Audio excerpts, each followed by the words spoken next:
আসসালামু আলাইকুম ওরহমতুল্লাহ বারাকাত। তৃতীয় পর্ব, আল্লাহ রাসূলের দুশমন।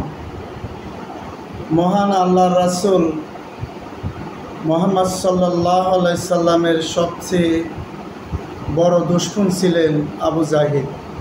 জেনে শুনে বুঝে আত্মীয়তা করলেন আল্লাহর হাবিবের সাথে।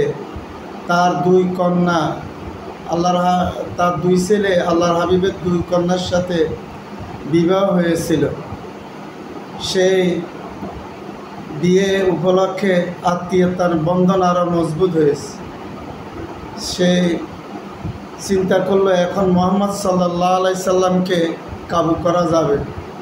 বলল, মুহাম্মদ, তুমি তো আমার এখন ছিলা বাতিজা, এখন হয়েছ বেয়াই, আত্মার আত্মীয় হয়ে গিয়েছ। এখন বাদ দেওয়া চাই এই ধর্ম, নতুন ধর্ম, বাপদাদাদের ধর্মের উপরে তুমি নতুন কিছু আনছ, এটা ঠিক হবে না। আল্লাহর হাবিব বলেন, লা ইলাহা ইল্লাল্লাহ। চাচা জীবন যাইতে পারে, এই কালেমা নতুন কিছু না। এই কালিমা হলো এই সমস্ত নবী রসুলদের কালিমা, একত্ববাদের কালেমা। পয়গম্বরদের লফজ ছিল শুধু লা ইলাহা ইল্লাল্লাহ, লা ইলাহা ইল্লাল্লাহ।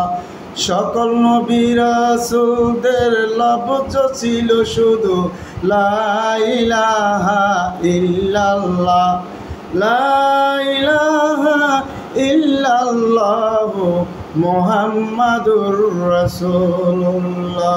আবু জাহিল কইল, বুঝতে পারছি বাতিজা, তুমি বিজি সহজে ছাড়বা না। এই কালেমার দাওয়াত বন্ধ করো বাতিজারে, পরিণাম ভালো হবে না।